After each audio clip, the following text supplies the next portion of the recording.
সে কারণে এটা সম্ভব হয়েছে। আমি 5 বছরে সেখানে কোনো নাই। সমস্ত মানুষ কি করে সিস্টেমের ভিতরে চলে, প্রতি মুহূর্তে আমার কাছে এই প্রশ্ন থাকে। তার উত্তর খুঁজে আমি একটাই পাই, তাদের ইথিক্স বেসড এডুকেশন।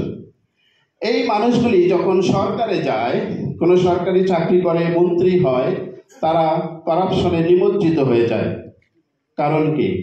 সিস্টেম।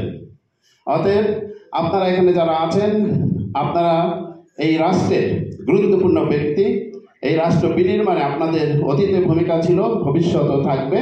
সবার কাছে আমার বিনীত অনুরোধ, কি করে এই বাংলাদেশে এথিক্স বেসড এডুকেশন সিস্টেম চালু করা যায়, সেই জন্য সবাই ভূমিকা রাখবেন।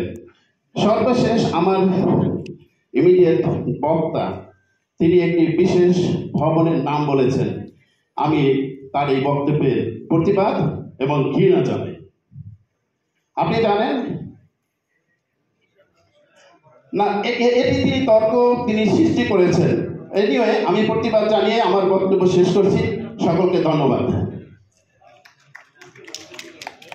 ধন্যবাদ জানাব ডিএম সরকারকে, সেই সাথে ধন্যবাদ আমাদের ভাইস চ্যান্সেলর সাহেবকে। Actually we don't have to just project anything that can create any confusion or debate between us. All we are fighting for eradicating corruption. So we have to be concentrated within that word that we do. কাজ কলার পিছে চলে ভারুশালা। 16th শতাব্দীতে বাংলা সাহিত্যে ধুতি মানে ঘুষ, কাজ কলা ঘুষ নিয়ে এসে যাচ্ছে। তো সেটা আমরা ওইভাবে বলতে পারবো না, কারণ এটা পৃথিবী থেকে মুক্ত হওয়ার সম্ভাবনা খুব কম। তবে খুব সহনীয় পর্যায়ে হয়তো চলে আসবে। উনি যেটা বললেন যে প্রফেসর ভাইস চ্যান্সেলর সাহেব সোমালিয়ার কথা, আমরা যদি এরকম ইথিক্স প্লাস এডুকেশন চালু করতে পারি, তো অবশ্যই নিশ্চয়ই আমাদের এটা আমাদের দেশেও এরকম হবে। তা আমি এখন সংক্ষিপ্ত বক্তব্য রাখার জন্য অনুরোধ করছি